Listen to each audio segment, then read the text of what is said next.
자, 자장가를 들려드리겠습니다. 사실은 오늘 새벽 2시까지 목욕실에서 책상에다 머리를 막 콩콩 찌으면서 주여 주여 그러고서 씨름을 하던 게 오늘 좀 학교 말씀이에요. 이상하게 어제 말씀이 잘 안 풀리는 거예요. 그래서 왜 이렇게 말씀이 안 풀리고 왜 이렇게 말씀이 안 들어오고 말씀이 이해가 안 되고 내일 당장 말씀을 전해야 되는데 주중에 말씀을 묵상할 때는 이런 식으로 해서 말씀을 전해야 되겠다 해서 말씀을 계속 묵상하면서 경건한 공동체에 대해서 막 묵상을 해왔는데 어젯밤에 갑자기 턱 하고 말씀의 문이 막힌 거예요. 그래서 기도해도 안 되고 도대체 하나님 왜 그러십니까? 왜 그러십니까? 막 그러네요. 새벽 1시 반쯤 돼서 이제 딱 그런 느낌이 오는 거예요. 네가 참 어리석은 자라는 사실을 잊어버렸구나. 네가 얼마나 미련한 사람인지 또 잊어버렸구나 라는 생각이 딱 드는 거예요. 그래서 내가 참 미련하고 어리석어서 하나님께서 말씀을 보여주시지 않고 깨닫게 해주시지 않고 하나님께서 은혜를 베풀어 주시지 않으면 말씀을 전할 수 없는 자임에도 불구하고 제가 많이 교만해져 있었다라는 생각이 확 드는 거예요. 그래서 하나님 잘못했습니다. 제가 참 미련하고 어리석고 머리도 나쁜 것이 여지까지 하나님의 은혜로 말씀을 선포했는데 지잘난 줄 알고서는 그러고서는 제가 앞에 섰었습니다. 한참을 하나님 앞에 회개 기도를 하고 또 실험을 했어요. 난 또 그래서 그럼 하나님이 말씀의 문을 탁 열어줄 줄 알았더니 안 열어주시네.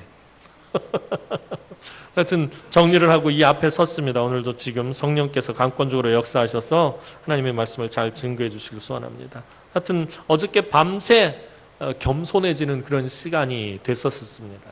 이따금씩 그래요. 하나님께서 말씀의 문을 콱 닫으실 때가 있어요. 목사인 저도 막 콱 가슴이 막혀버리는 거예요. 그래서 이거 도대체 어떻게 해야 되나 싶은 어저께 내내 씨름을 하다가 오늘 이 자리에 올라왔습니다. 자, 학계 말씀을 다시 한번 잠깐 정리해 보도록 합시다. 자, 학계 선지자의 말씀을 듣고 다시 힘을 내어서 성전 재건을 백성들이 시작했어요. 그러니까 수룹바벨과 대제사장 예수아가 돌아와서 성전 재건을 시작했다. 얼마 지나지 않아서 여러 가지 방해들로 인해서 멈추게 되었습니다. 그것이 한 30년가량 멈춰 있게 됐어요. 그러고 나서 다시 학계 선지자의 말씀을 듣고서는 백성들이, 유다의 지도자들과 백성들이 성전 재건을 시작을 했는데 백성들은 공사가 진행될수록 실망하게 되었다라고 지난번에 말씀을 드렸습니다. 왜냐하면 자신들이 재건하는 성전이 예전에 솔로몬 성전과 비교해 볼 때 너무나도 초라해 보였기 때문에. 솔로몬 성전은 얼마나 대단했었습니까? 은과 금으로 만들고 나무는 모두가 다 백향목이었고 잡목을 쓴 적이 없어요. 그런데 자기네들이 만드는 거는 그 솔로몬 성전 터 위에다 짓기 때문에 솔로몬 성전이 얼마나 큰지 알 수 있어요. 근데 거기다가 자기네들이 짓는 성전은 그 옛 터 자리를 따라가질 못하는 거예요. 그 터를 다 메꾸지 못하는 조그만 성전을 짓고 있으니까 마음이 많이 실망감이 넘쳤습니다. 이런 때에 하나님은 백성들에게 스스로 마음을 굳세게 하라는 격려의 말씀과 하나님이 백성들과 함께 하시겠다라는 약속의 말씀을 주셨습니다. 비록 솔로몬의 성전처럼 크고 웅장하고 화려하지는 않지만 지금 백성들이 땀 흘려가면서 한 땀 한 땀 손으로 스스로 짓고 있는 그 성전에 그리스도께서 찾아오실 것인데 그것이 이 성전이 누릴 최고의 영광이라고 이들을 위로하고 격려했습니다. 솔로몬의 성전이 아무리 아름답고 화려하고 정말 대단했을지 몰라도 지금 너희들이 짓는 이 성전이 솔로몬의 성전에 비해서 참 초라하고 빈약하고 참 내세울 것 없고 보잘 것 없어 보이지만 그리스도께서는 이 성전으로 찾아오실 것이다라는 거예요. 그래서 이전 영광보다 이후의 영광이 더 클 것이다라고 학계 선지자가 백성들을 위로하고 격려했던 것입니다. 하나님은 오늘 우리가 신앙생활을 하다가 실망하고 낙심한다고 해서 책망하시거나 꾸짖으시는 분이 결코 아니십니다.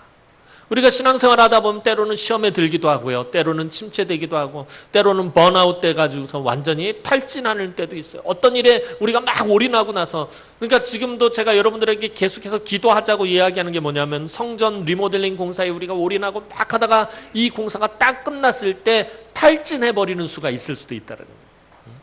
여기 이 일에 막 매진하다가. 그러니까 우리가 신앙생활 하다 보면 그런 때가 있다는 거예요. 그렇다고 해서 우리가 그때마다 하나님께서 우리를 책망하시고 꾸짖으시는 것이 아닙니다. 왜냐하면 누구보다 우리의 형편과 처지와 상황과 우리의 마음의 심령의 상태를 하나님은 잘 알고 계시기 때문입니다. 오히려 우리를 격려하시고 약속의 말씀을 주시고 성령을 부으셔서 우리가 다시 일어나서 달려갈 길을 그 힘있게 달려갈 수 있도록 하나님께서 은혜를 베풀어 주십니다. 자, 오늘 본문 말씀은 하나님께서 이제 돌아온 유다 백성들에게 격려와 약속의 말씀을 주신 지 2개월 후에 주신 말씀입니다. 이번에 주신 하나님의 말씀은 백성들이 성전 재건을 중단했을 때 그들이 왜 그 기간 동안 복을 받지 못하고 있었는지 그것을 다시 한번 되짚어 주시는 말씀입니다. 10절 말씀 보면, 자, 10절 말씀 다 함께 보겠습니다. 시작.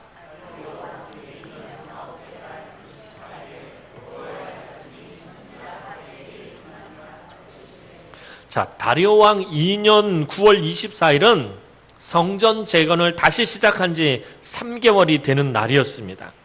이날을 특별히 언급하는 것은 이때가 백성들이 밭을 갈고 씨를 뿌리기 위해 이른 비를 기다리던 때이기 때문입니다.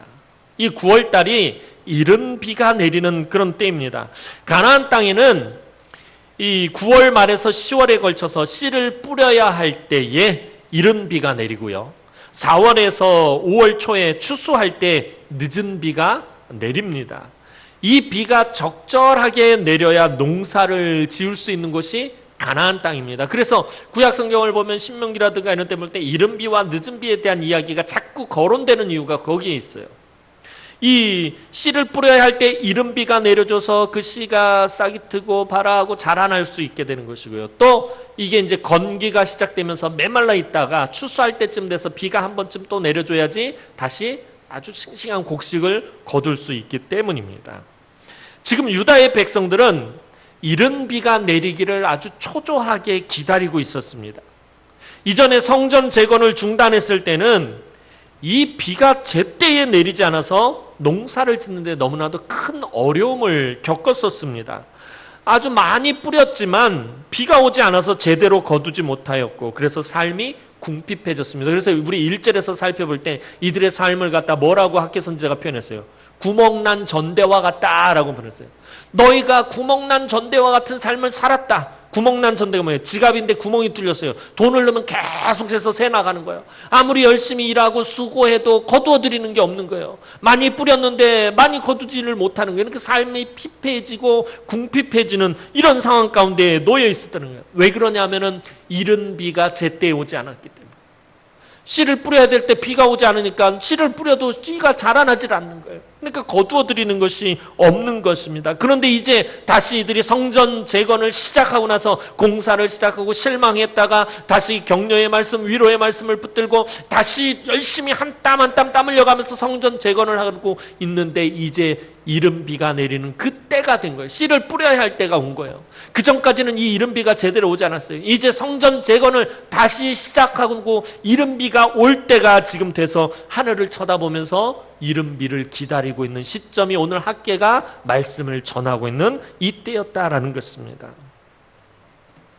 근데 이제 성전 재건을 다시 시작하고 이른 비가 내릴 때가 돼서 백성들이 간절하게 하늘을 쳐다보면서 하나님께서 이른 비를 내려주시기를 기다리고 있습니다. 이 비가 내리면, 자, 그동안은 이른 비가 안 와서 고생을 했는데 이제 이른 비가 내리면 어떤 의미가 담겨져 있는 거예요? 하나님께서 다시 이 백성들에게 복을 베푸시는 것이 되는 거예요. 그동안 하나님께서 이른 비를 거두어 가셨는데 이제 다시 복을 베푸시는 것입니다.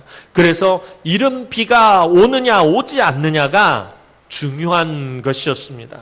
결론부터 말씀드리자면 백성들이 이렇게 초조하게 과연 이른 비가 올 것이냐 말 것이냐, 우리가 다시 믿음을 가지고 성전 재건을 시작했는데 이른 비가 올 것이냐 말 것이냐를 가지고선 지금 초조하게 하늘을 쳐다보면서 기다리고 있는데, 이때 하나님은 이제 우리가 다음 주에 살펴볼 거예요. 2장 19절에서 뭐라고 말씀하시냐면 오늘부터는 내가 너희에게 복을 주리라 라고 말씀하십니다. 성전 재건을 다시 시작하고 하나님으로부터 격려와 위로의 말씀을 받은 백성들, 이제 씨를 뿌리려고 이른 비를 기다리고 있는 이 시점에서 하나님께서 주신 말씀이 오늘부터는 내가 너희에게 복을 주리라 라고 백성들에게 말씀을 하시는 거예요. 그런데 하나님은 이 축복의 말씀을 주시기 전에 먼저 짚어보실 것이 있으셨습니다. 백성들에게, 그런데 내가 오늘부터, 이제는 내가 너희에게 복을 줄 건데 복을 주기 전에 우리 한 가지만 짚어보자, 다시 한번 되짚어보자 라는 것이 오늘 본문 말씀이에요. 11절 말씀 보겠습니다. 11절 말씀입니다. 시작.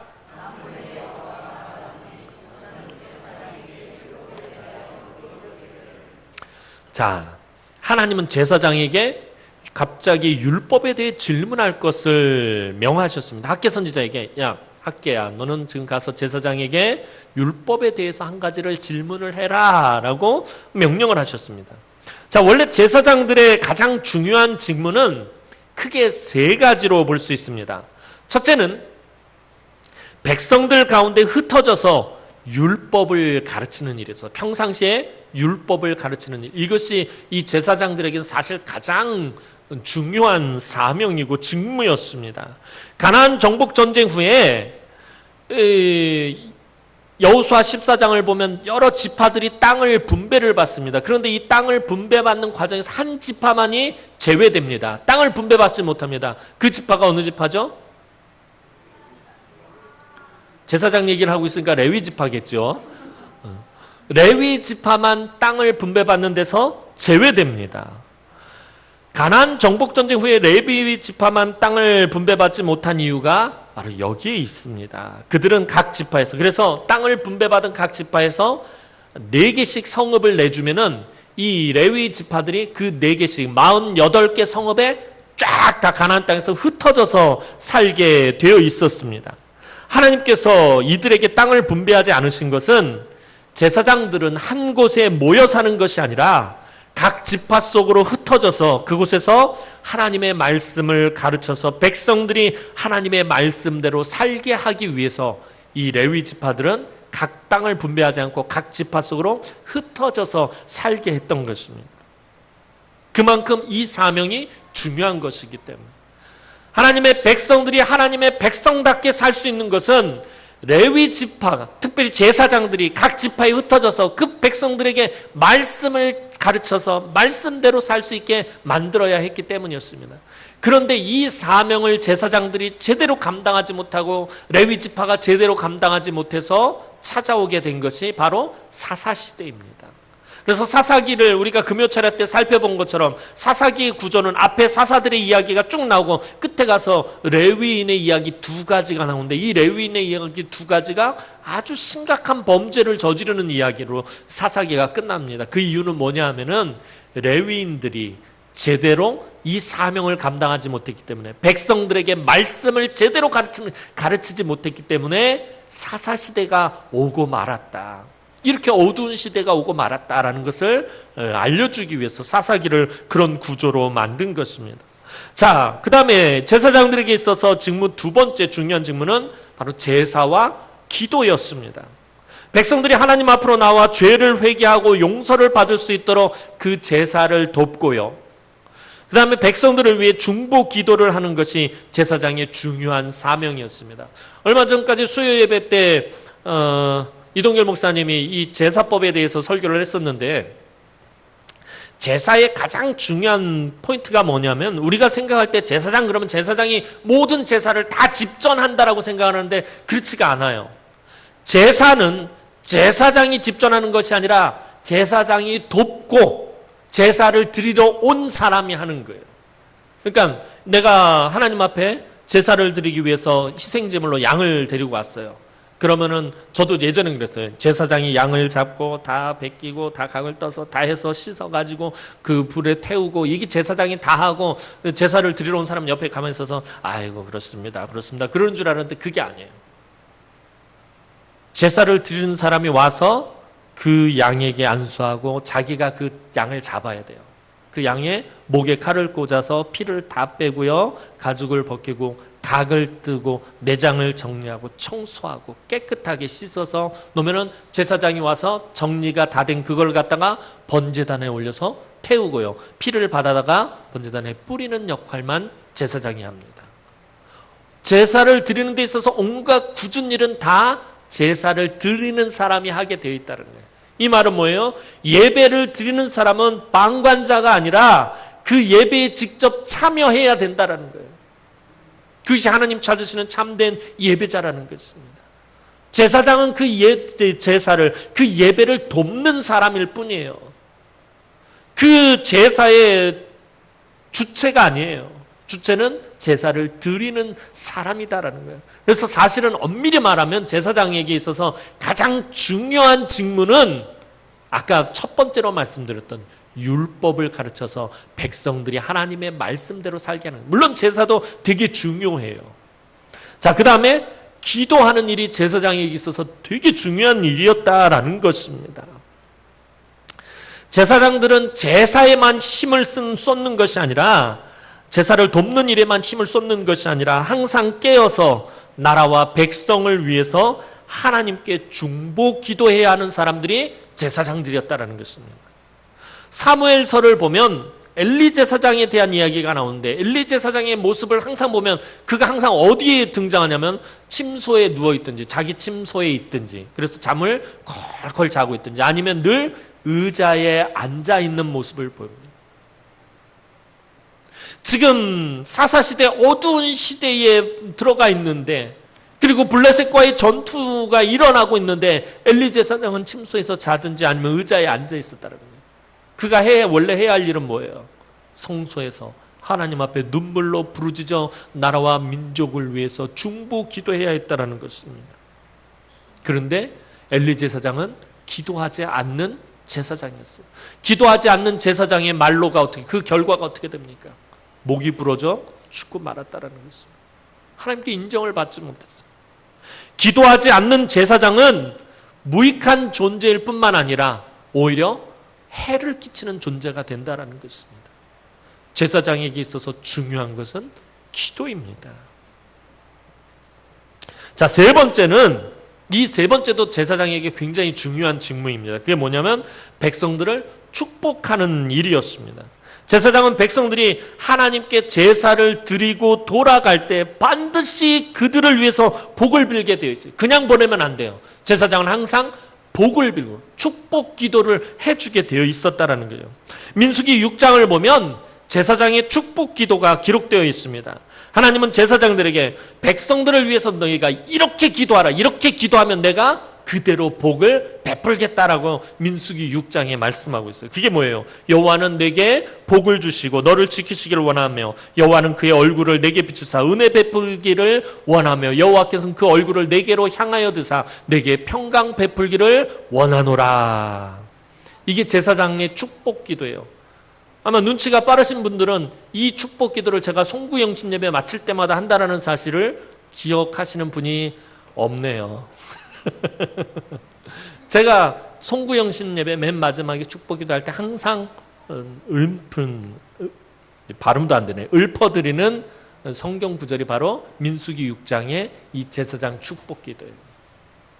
하나님은 이렇게 기도하라고 말씀하시면서 뭐라고 뒤에 말씀하시냐면은 너희가 이렇게 기도하면 내가 축복하리라 라고 분명히 말씀하셨어요. 이게 제사장들에게 있어서 가장 중요한 직무 세 가지였다는 것입니다. 이상과 같이 세 가지가 제사장의 너무나도 귀한 사명이었습니다. 그런데 그 중에서도 오늘 본문에서 관련이 있는 것이 무엇이냐면 제사장들이 율법을 가르치는 일입니다. 제사장들이 백성들에게 율법을 가르치는 목적은 그들을 거룩한 하나님의 백성을 만들기 위해서였습니다. 그러니까 무슨 얘기냐면 하나님의 백성들의 정체성, 아이덴티티는 어디에 있다라는 거예요? 말씀에 있다라는 거예요. 율법에 있다라는 거예요. 말씀에 순종하지 않고 그 말씀에 기반을 두지 않으면은 하나님의 백성이라고 말할 수 없다라는 거예요. 제가 우리 교회 오자마자 처음부터 끝까지 그냥 내리 강조했던 게 뭐예요? 말씀과 기도를 지금까지도 강조하는 이유가 여기 있는 거예요. 저와 여러분들의 정체성은 바로 이 말씀과 기도에 있기 때문입니다. 제사장들이 말씀을 제대로 가르쳐야 그 백성들이 거룩한 하나님의 백성들로서의 삶을 살 수 있다는 것입니다. 율법을 통해서 부정한 것과 부정하지 않은 것을 분별하도록 가르쳐야 됐어요. 이 율법을 제사장들이 백성들에게 가르치는데 그 핵심이 뭐냐면 이것이 부정한 것이냐 부정하지 않은 것이냐를 가르치는 것이에요. 이 말을 다시 말하면 이것이 하나님께서 기뻐하시는 것이냐 기뻐하지 않는 것이냐를 가르쳐야 됐다는 것이에요. 또 다르게 말하면 삶의 우선순위를 바르게 두도록 가르쳐야 됐다는, 그게 율법의 목적이었다는 것입니다. 도대체 우리가 살아가면서 삶의 우선순위를 어디에 두어야 하느냐, 이것이 사실은 엄밀히 말하면 율법의 포인트라는 것입니다. 이제 학개 선지자가 하나님의 명령에 따라 제사장들에게 율법에 대해 묻습니다. 율법이라면 제사장들은 완전히 빠삭한 사람들입니다. 거의 다 이 율법을 외우다시피 하는 사람들입니다. 전에도 한번 말씀드린 것 같은데 이 이스라엘 사람들은요, 지금도 그래요. 성인식을 치르는데 남자가 13살이 되면 성인식을 치러요. 그런데 성인식을 치르기까지 이 아이들이 반드시 해야 할 일이 있어요. 이것을 하지 않으면 성인식을 치를 수가 없어요. 그게 뭐냐면 신명기 말씀을 통째로 외워야 돼요. 신명기 말씀을 통째로 외우지 않으면 성인식을 치를 수가 없어요. 그런데 애들 다 외워요. 왜냐하면 어릴 때부터 계속해서 읽히게 하고요, 계속해서 외우게 했기 때문에, 아기 때부터 들은 게 신명기 말씀이기 때문에 얘네들이 성인식을 할 때쯤 되면 거의 다 외우다시피 한다는 거예요. 그만큼 이것이 중요한 일이다라는 것입니다. 자, 그런데 이런 제사장들에게 율법에 대해서 물으라고 하나님 말씀하십니다. 그게 12절 말씀입니다. 12절 말씀 보겠습니다. 시작.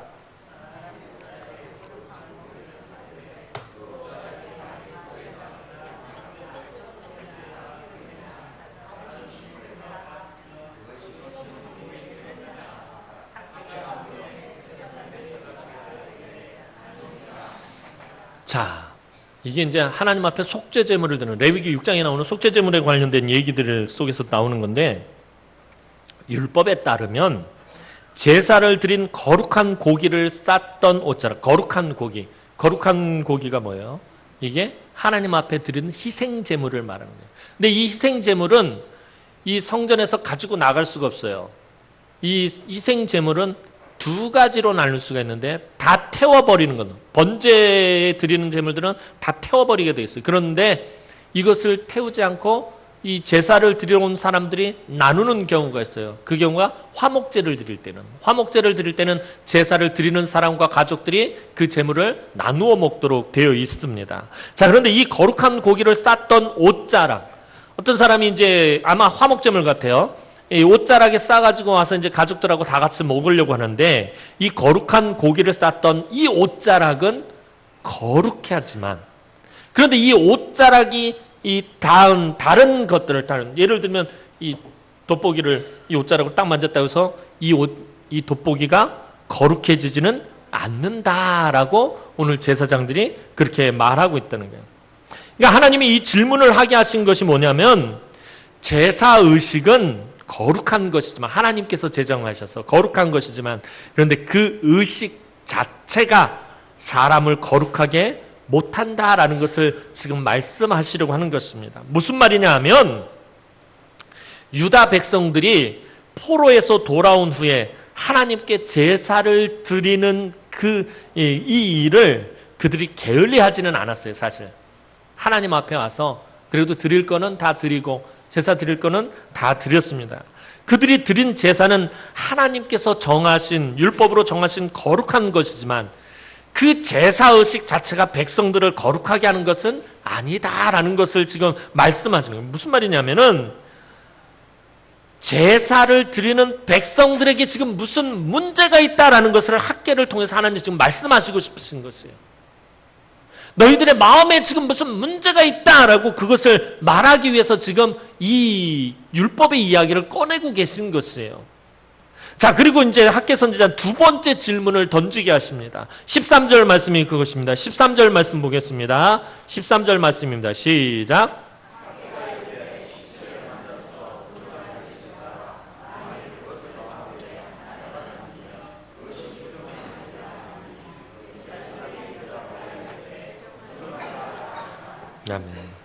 율법의 정결법에 대한 내용 중에 하나인데 이 내용은 굉장히 율법에 많이 등장하는 내용입니다.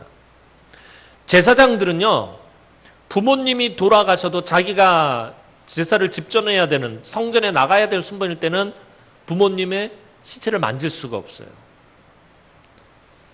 시체를 만지는 순간 부정한 것이 되기 때문에, 그러면은 제사를 집전할 수 없기 때문에, 율법에 따르면 시체를 만진 사람은 그 손으로 무엇을 만지든지 만지는 그것은 더러워진 게 되어 있습니다. 그러니까 죄를 지은 사람이 그 손으로 무엇을 하든지 그것은 다 더럽다라는 것입니다. 제사장들에게 이것을 확인한 학개 선지자는 백성들에게 이제 다음과 같이 하나님의 말씀을 전합니다. 그것이 14절 말씀입니다. 14절 말씀 보겠습니다. 시작.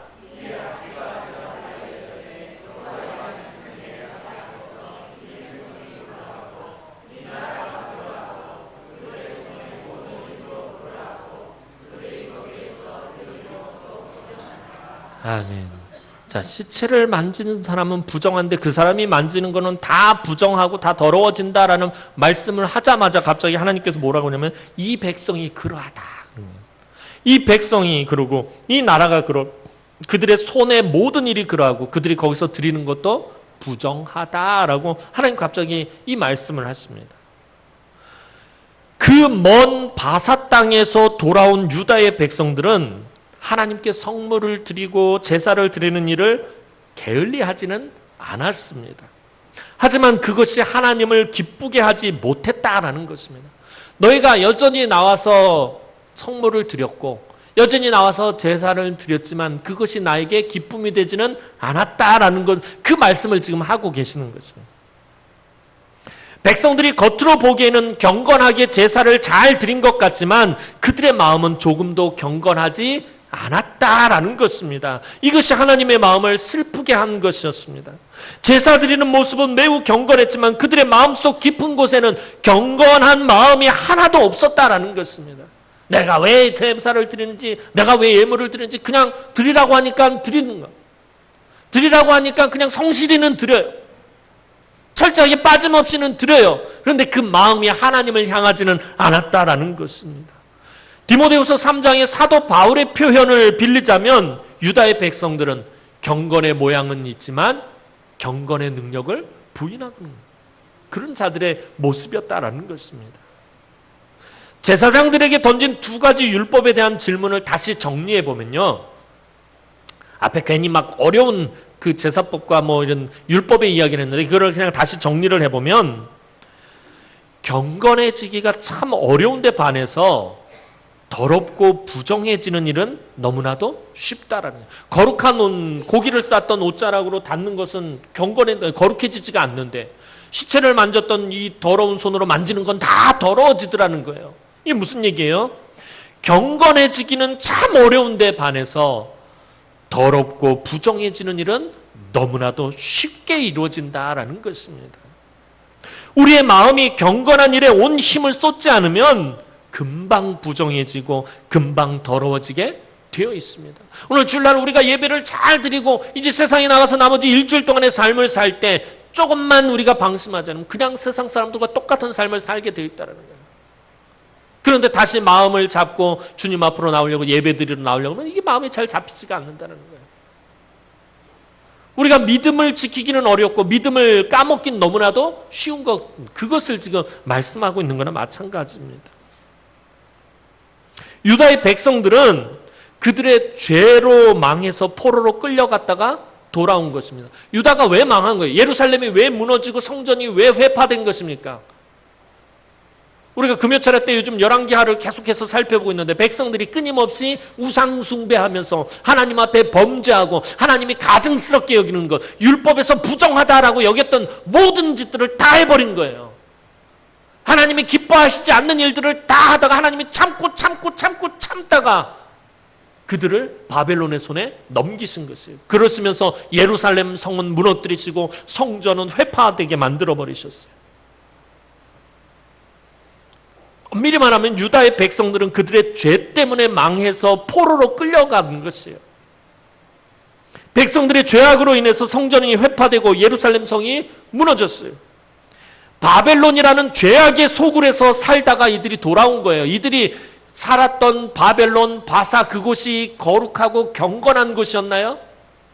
아니에요. 그곳이 더 심한 우상 숭배와 세계 모든 악한 문화들이 다 모여 있었던 곳이 바사의 심장부예요. 그곳에서 죄악의 소굴에서 살다가 70년 동안 살다가 돌아왔어요. 엄밀히 말하면 그들은 더럽고 부정한 자들이다라는 것입니다. 돌아온 백성들이 이전까지 바벨론과 바사에서 그들이 보고 그들이 만진 모든 것이 다 부정하고 다 더러운 것들이었기 때문에 부정한 곳에서 더러운 곳에서 살다가 그 부정하고 더러운 것들을 보고 만지고 이제 돌아왔어요. 이 사람들이 만지는 것은 율법에 따르면 다 더럽고 다 부정한 것이다라는 것입니다. 그렇다면 더럽고 부정한 백성들이 돌아와서 예루살렘으로 돌아와서 하나님의 도성으로 돌아와서 제일 먼저 해야 할 일이 무엇이었겠느냐라는, 지금 이걸 말하기 위해서 앞에 그 얘기를 하고 있었던 거예요. 너희가 죄악의 소굴에, 너희가 죄 때문에 망해서 하나님의 성전도 무너뜨리고 하나님의 도성도 망하게 하고 그리고 그 죄악의 소굴로 들어가서 70년 동안 부정한 것을 보고 부정한 것을 만지고 그렇게 부정한 몸과 마음이 돼서 돌아온 지금 이때 너희들이 가장 먼저 해야 할 일이 무엇이었겠느냐, 지금 그거를 묻고 계시는 것입니다. 부정한 손과 몸이 돼서 돌아온 이 사람들이 하나님 앞에서 제일 먼저 해야 할 일이 무엇입니까? 거룩해지는 거잖아요. 하나님 앞에서 거룩해지는 것입니다. 하나님 앞에서 마음과 정성을 다해서 온전한 제사를 드려야 했다라는 것입니다. 그런데 아직 성전이 재건되지 못하고 있습니다. 성전 재건되는 일을 미루고 있어요. 지금은 성전을 재건할 때가 아니다라는 이 말은 다시 말하면 무슨 얘기예요? 우리가 거룩해지는 일이 중요한 것이 아니다라고 말하는 것과 똑같다라는 것입니다. 지금 성전 재건이 왜 중요한지 그것에 대해서 지금 학개 선지자를 통해서 하나님 말씀을 주고 계시는 것이에요. 너희가 부정한 자들이 아니냐, 이제 너희가 거룩해져야 되는데 그러기 위해서 성전을 재건해야 된다는 거예요. 그런데도 백성들의 마음이 엉뚱한 곳에 가 있었다는 게 우리가 1장에서 살펴봤잖아요. 백성들이 성전을 재건하고 하나님의 말씀을 배우고 그 말씀대로 살려고 애쓰고 수고한 것이 아니라 자기 집을 먼저 잘 짓고 판벽한 집을 짓다 그랬어요. 벽돌로 잘 쌓아 올리고 아주 튼튼하고 좋은 집, 맨션, 그런 집을 짓는, 그리고 농사를 짓고 장사를 하고 어떻게 하면 잘 먹고 잘 살 수 있는가, 그것만 생각했다라는 것입니다. 이들이 성전을 재건하는 일이 하나님 앞에서 경건한 공동체를 세우고 경건한 백성이 되는 것이라는 것을 알지 못했습니다. 이 땅에 오실 그리스도를 예비하는 일이라고는 꿈에도 생각하지 못하고 있었다라는 것입니다. 학개 선지자의 책망을 듣고서 비로소 성전을 다시 재건하기 시작했던 것입니다. 이렇게 성전을 다시 재건하기로 마음먹은 백성들을 하나님께서 긍휼히 여겨주신 것입니다. 하나님께서 이제 이른비를 내려주시며 백성들에게 복을 베푸시기 전에 이들이 그동안 무엇을 잘못했는지 그것을 지금 보여주시고 어디서부터 다시 시작해야 하는지 그것을 먼저 알려주시려고 오늘 본문의 이야기를 꺼낸 거예요. 제사장들에게 가서 이걸 물어봐라라고, 그래서 이걸 말씀하신 것입니다. 사랑하는 성도 여러분, 앞에 복잡한 얘기들은 일단은 다 잊어버리시고 다시 말씀을 정리할게요. 하나님을 만나는 예배는 매우 중요합니다. 그렇죠? 예배는 정말 중요해요. 예배가 우리의 정체성을 나타내기 때문에. 하지만 그 예배의식이 우리를 경건하게 하는 것은 아니에요. 그냥 예배만 드리고 돌아갔다고 해서 그 사람이 경건해지는 건 아니에요. 그냥 썬데이 크리스찬일 뿐이에요. 그냥 주일날 와서 교회 왔다 간 사람일 뿐이지 그 사람이 예배를 드렸다고 해서 경건해진 것은 아니다라는 것입니다. 예배하는 자의 무엇이 중요하다는 거예요? 심령이 중요하다는 것이에요. 어떤 마음으로 와서 하나님 앞에 예배를 했느냐라는 거예요. 어떤 마음으로 하나님 앞에서 예배를 드렸느냐라는 것입니다. 우리가 조금만 방심하면 우리의 마음은 급속하게 침체되고 세상과 부정한 것을 향해 달려가게 되어 있어요. 하지만 다시 하나님 앞으로 돌아오기가, 예배자로 서기가 쉽지 않습니다. 그래서 늘 말씀과 기도로 우리의 마음을 경건하게 하기 위해서 힘써야 합니다. 하나님 앞에 예배하러 나오는 자는 하나님이 찾으시는 참된 예배자의 모습으로 나와야 한다는 거예요. 내 생각으로 나오는 것이 아니라, 내가 생각할 때 예배는 이래야 돼, 내가 생각할 때 교회는 이래야 돼, 내가 생각할 때 찬양은 이래야 돼, 내가 생각할 때 이런 모습으로 나오는 것이 아니라 하나님이 찾으시는 참된 예배자의 모습으로 나와야 된다는 것입니다. 우리의 마음이 하나님을 향해 있어야 합니다. 그래서 어떤 사람들은 예배를 드리고 나서 집으로 돌아가면서 분노합니다. 왜? 나 오늘 은혜를 받지 못했어. 나 오늘 아무런 은혜를 받지 못했어. 분노하기 시작해요. 나 오늘 교회 왔다 상처를 받고 들어가. 나 아무개 집사가 한 말 때문에 상처받았어. 나 아무개 권사님 때문에 나 상처받았어. 예배를 드리러 왔다가 상처를 받고 돌아가고 분노하고 돌아가고 누군가를 미워하는 마음을 가지고 돌아간다는 거예요. 참된 예배가 무엇인지 우리가 분명하게 정리를 해야 된다는 거예요. 교회에 올 때만 경건한 채 하는 모양만 있는 것이 아니라 우리의 마음이 경건해야 합니다. 유대 백성들이 성전을 재건하는 것은 단순히 그 건물을 올리는 것을 말하는 것이 아니에요. 하나님께서 이 성전 재건을 통해서 유다 백성들에게 원하는 것이 무엇이었겠느냐라는 거예요. 단순히 그 성전을 짓는 것이 목적이 아니었다라는 거예요. 경건한 공동체를 세우는 것이 하나님 목적이었다는 거예요. 성전을 재건하면서 그 성전에서 경건하게 예배하고 경건한 하나님의 백성들로 살아갈 그 공동체를 세우는 것이 목적이었습니다. 사실은 성전을 재건하는 것보다 더 중요한 것은 무엇을 재건하는 거예요? 백성들의 마음을 재건하는 것이 더 중요했다라는 거예요. 오늘 그 말씀을 하시고 싶으셨던 거예요.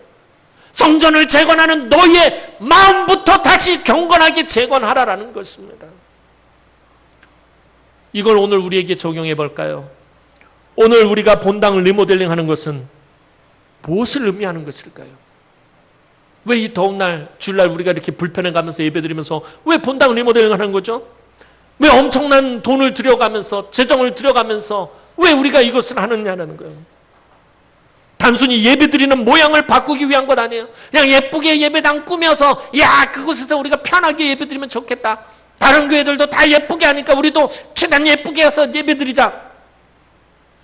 그거 아니에요. 우리가 본당을 리모델링을 하는 것이 아니라 무엇을 하는 거예요? 우리 마음을 리모델링하는 거예요. 우리가 지금 우리 성전을, 이 본당을 리모델링하는 게 아니에요. 우리 마음을 리모델링하는 거예요. 하나님께서 오늘 유다 백성들을 보면서 너희가 성전 재건을 하기 전에 너희의 마음부터 경건하게 재건해라라고 말씀하시는 것처럼 오늘 하나님께서는 이 본당 리모델링을 통해 하시면서 우리에게 요구하시는 것이 무엇일까요? 너희의 마음을 리모델링하라는 것이에요. 경건하게 리모델링하라는 거예요. 하나님의 거룩한 백성으로 다시 세우라는 것이에요. 하나님이 그것을 우리에게 바라시면서 이 본당 리모델링 공사를 시작하게 하신 것입니다.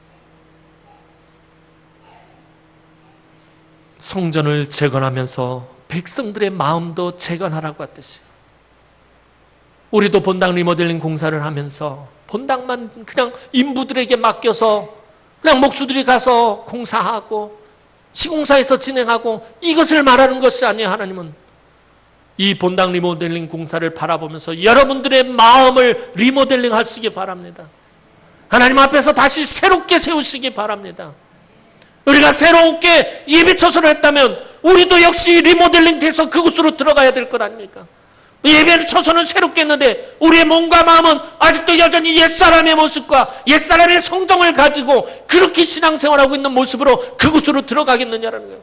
하나님 오늘 그것을 말씀하시는 거예요. 내가 그걸 기뻐하지 않는다라는 것이. 너희의 마음을 재건하라는 거예요. 경건한 공동체를 세우라는 거예요. 경건의 모양만 내우지 말고 경건의 능력이 나타나는 경건의 사람들로 서라는 것입니다. 그래서 우리 남흥의 성도들도 이번 본당 리모델링 기간이 예배당뿐만 아니라 여러분의 마음도 새롭게 하여 경건한 공동체, 하나님께서 기뻐하시는 공동체, 그래서 정말 하나님께서 부르신 목적대로 사용되어지는 그런 경건한 공동체를 만드는 그런 은혜의 시간들이 되기를 주님의 이름으로 축원합니다. 기도드리겠습니다. 사랑과 은혜가 많으신 아버지 하나님, 은혜와 사랑을 진심으로 감사를 드립니다. 오늘 유다 백성들이 성전을 재건할 수 있는 힘과 은혜와 능력을 허락하시고 그들의 마음이 재건되어지기를 바라셨던 것처럼 경건한 공동체, 말씀의 공동체를 세우기를 원하셨던 것처럼 오늘도 우리 교회 본당 리모델링 공사를 바라보시면서 하나님 우리 성도들의 심령이 리모델링 되기를 원하시는 줄로 압니다. 말씀의 공동체, 경건한 공동체 하나님 우리가 만들어서 새로운 예배 처소에서 하나님 앞에 경건한 공동체를 세워가는 우리 남흥의 권속들이 되어질 수 있도록 하나님 은혜를 베풀어 주옵소서. 감사드렸고 예수님의 이름으로 기도하옵나이다. 아멘.